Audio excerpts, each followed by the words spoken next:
1 միլիարդի մեջ։ Դե հիմա գիտեք ինչ հարգելի գործընկերներ, ես կան հանրապետությունում ինչքան ճամփորդում եմ, տեսնում եմ, այսօրվա մենք խոշոր ասելով պետքա հասկանանք մեր մասշտաբի համաձայն։ Հիմա ասենք օրինակ 100 կիլո բարձրացնելը այդ շատ է թե քիչ է։ Եթե նախկինում մեր բարձրացած մաքսիմումը եղել է 32-ը, 100 կիլոն արդեն շատ է։ 3 անգամ ավելի շատ է։ Եվ հետևաբար կներեք նույնիսկ 100-ը Հայաստանում խոշոր է։ Հայաստանում շատ տնտեսություն չկա, որ 100 գլուխ բան ունի, եղջերավոր ան, այսինքն ինձ թվում է կարող ենք թերթի մի թերթի վրա գրել այդ տնտեսությունները, եթե ինտենսիվությունն էլ ներառենք, կեսեջի վրա կտեղավորվի։ Եվ ես ուզում եմ էլի վերադառնանք մենք 2018 թվի մոտեցումներին, մենք ասում ենք աջակցենք մինչև 3 հեկտար, մինչև այսքան, մինչև այնքան, եւ տեսանք ծրագրերը ընդունում ենք, փողը տալիս ենք, արձագանք չկա։ Հետո ինչ պարզեցինք, ինչ չկա արձագանք, որովհետեւ այդ ծավալները գյուղատնտեսության մեջ ձեռնտու չեն։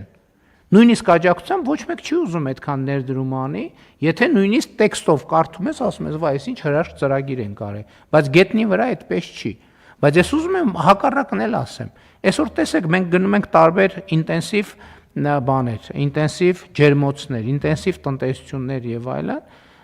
իհարկե մարդիկ աշխատում են իրանց շահույթի համար եւ նորմալ է, մարդը պետք է աշխատի իր շահույթի համար եւ զուգահեռ պետք է հարկեր գեներացվի, բայց այդ process-ը փոխում է Հայաստանի Հանրապետությունը։ Այդ process-ը փոխում է Հայաստանի Հանրապետությունը, մեր պատկերացումը գյուղատնտեսության մասին, մեր պատկերացումը տնտեսության մասին, մեր պատկերացումը բիզնեսի մասին, մեր պատկերացումը աշխատանքի մասին եւ մեր պատկերացումը կյանքի մասին ընդհանրապես։ Որովհետեւ ուրիշ բան է եւ ես կարծում եմ, որ այնտեղ որտեղ իրական տնտեսության մասին է խոսքը, այնտեղ որտեղ իրական տնտեսության մասին է խոսքը, որովհետեւ ցավոք մենք երբեմն fake նախագծերի հետ էլ ենք առերեսվում, հետո դառնում է քրեական գործ եւ այլն, որը մեզ ամենևին հաճելի չի։ Այնտեղ որտեղ գնում է իրական տնտեսության մասին, իրական գործունեության մասին, մենք պետք է աջակցենք այդ մարդկանց։ Էլ չեմ ասում, որ իրաց աշխատանքի արդյունքում, եթե կարճաժամկետում, միջնաժամկետում ոչ, երկարաժամկետում մեր ծախսած փողը հետ է գալիս դեռ մի բան էլ ավելի։ Եվ այսքան խոսում ենք նաև կրթության մասին եւ այդ նաև կրթական process է, որովհետեւ գյուղատնտեսության մասին մեր պատկերացումն է նա, որ մարդը կռացած, ձեռքերը ճաքած եւ ասենք իր տարիքից մի 30 տարի ավել ծերացած մարդ։ Ոչ, այդպես չի։ Այսօր այդ տնտեսություններ ենք մտնում սկսած նրանից, թե աշխատողների համար աշխատողները ինչ պայմաններում են սնվում, էական չի տնից են բերում, թե այնտեղ տեղում պատրաստվում է։ Այսինքն այս ամեն ինչը հաշիվ է, չէ՞։ Այս ամեն ինչը հաշիվ է։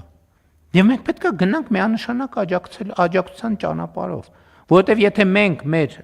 բանի թղթային կարգավորումներով նայենք, մեր ամենաիդեալական որոշումները կյանքում ոչ մի էֆեկտ չեն ունենում։ Իրանք կարանք սենց ոսկե ջրած ռամկա մեջ գցենք ու սենց պատին կախենք։ Եվ հետո ասենք հələ տեսեք ինչ լավ է ձևակերպված, չէ, ինչ ոսկեղենիկ հայերենով գրած է, բայց կյանքում դա բան փոխում է թե չէ։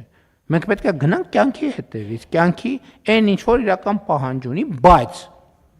մեր ստանդարտներով, պետք է ծախսերը լինեն անկանխիկ միանշանակ։ Ոչ մեկ չի կարող գա ասի հորս արև 1 միլիարդ ներդրում եմ արել։ Այդ 1 միլիարդ ներդրումը իմ պահանջն է։ Որ պահին ես ուզեցի ասի, բերեք այդ 1 միլիարդ ներդրումը, բանկային համակարգով այդ դրամի շրջանառությունը ցույց տվեք, պետք է հատիկ ու ոչ պլյուս մինուս կարող լինի 500,000 դրամ 1 միլիոն, այդ 1 միլիարդի մեջ։ Եթե որևէ տեղով այս հաշվարկը չեղավ, ուրեմն խնդրեմ կա։ Մնացած դեպքերում մենք աշխատող մարդկանց պետք է բան անենք, աջակցենք։ Աշխատող մարդկանց պետք է աջակցենք։ Այո, ես համաձայն եմ վերին շեմերը հանելու, բայց այդտեղ էլ պետք է ուշադիր լինենք, հանկարծ բաների մեջ չընկնենք, ծայրահեղությունների մեջ չընկնենք։ Էլի վերին շեմը ասելով մենք պետք է կրկնապատկման, եռապատկման ճանապարհով գնանք, բայց մենք հազարապատկման ճանապարհով պետք է չգնանք, նախ դրանից ոչ մեկ չի էլ օգտվելու։ Երկրորդը, եթե ինչ-որ մեկը հանկարծ ուզի օգտվի, անիմաստ դա մենք էլ ենք անհանգստանալու, թե այս ինչա ինչի համար։ Այսինքն մենք մեր աճերը պետք է մեր բազայի հիման վրա անենք, Հա, կարող ենք կրկնապատ 1000 գլուխ է լավ է, 5000 գլուխը լավ է։ Եվ մենք պետքա գնանք այս ճանապարհով չվախենանք, որովհետև մարդիկ աշխատում են եւ դրանով ասում են փոխում են Հայաստանի Հանրապետությունը։ Եվ ես հիշում եմ կներեք, ես հիշում եմ նույնիսկ 2018 թվականին, 19 թվականին, երբ որ ինտենսիվ այգիներ էին գնում, ինչ էր նշանակում, ինչպիսին էին այդ ուրիշ բան ես կարող եմ ասեմ։ Ես 19 թվականին, նույնիսկ 21 թվականին ինչքան ինտենսիվ այգի գնացել եմ, ես հատուկ հետաքրքրվել եմ։ Ասել եմ, բա ով է ձեր ագրոնոմը, ուր է ձեր ագրոնոմը, ասել են Իտալիայում է մեր ագրոնոմը, Հոլանդիայում է, դե մենք իրան ժամ պետք է վերցնենք, որ իր հետ կապի մեջ ելնենք, ել չեմ ասում, որ ինքը գա, դա այսօր ես տեսնում եմ Հայաստանի Հանրապետության քաղաքացիներ, երիտասարդներ, ովքեր մենք ենք կառավարության նիստում քանի անգամ եմ ես այդ այցերի արդյունքում ասել, սիրելի երիտասարդներ, սենց աշխատատեղ կա, ժամում 700 եվրով են աշխատում եւ այլն, այսօր ես գնում եմ տեսնում եմ արդեն տեխնոլոգները, գյուղատնտեսները մեր երկրի քաղաքացիներն են Հայաստանում կրթություն ստացած, իհարկե իրանց վրա աշխատող մարդիկ։ Էս ինչ արժի։ Ով ունի սրա թվային գնահատումը։ Սա կներեք 1 միլիարդ էլ է, 2 միլիարդ էլ է, 10 միլիարդ էլ է, որովհետև երկիրը ունենա հեսա նոր բանը,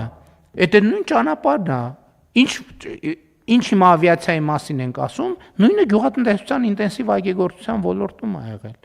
Իսկ այսօր մենք ունենք մարդիկ, ովքեր վստահ են իրանց վրա եւ իրանց ուսերին տանում են։ Եվ համոզված են բարձր աշխատավարձ են ստանում։ Եվ պետք է մենք բան անենք, գնանք այդ ստանդարտ կանոնների մեջ որ տեղավորվենք, այդ ստանդարտ կանոնները տեղավորվելով առաջ չենք գնա։ Այնտեղ որտեղ մենք պետք է ստանդարտներ սահմանենք, բայց մեր ստանդարտի մեջ ճկունությունը պետք է լինի պարտադիր պայման, որովհետև ցանկացած բան այսօրվա կյանքը ամեն օր փոխվում է, ամեն օր։ Ինչ որ մենք դրեցինք կլիշեի մեջ, այդ նշանակում է հետ մնացինք արդեն, որովհետև այսօրվա կլիշեն վաղը արդեն գոյություն չունի։ Եվ հետևաբար ես աջակցում եմ, այո, ով ուզում է աշխատի, պետք է աջակցել։ Էլի եմ ասում, պետք է լինի ստուգելի, հետագծելի եւ ֆեյքը պետք է բացառվի։ Այսքան բան։ Մնացած մասով աջակցենք։ Ով ուզում է ինտենսիվ այգի դնի, պետք է կողքը, հա, այդ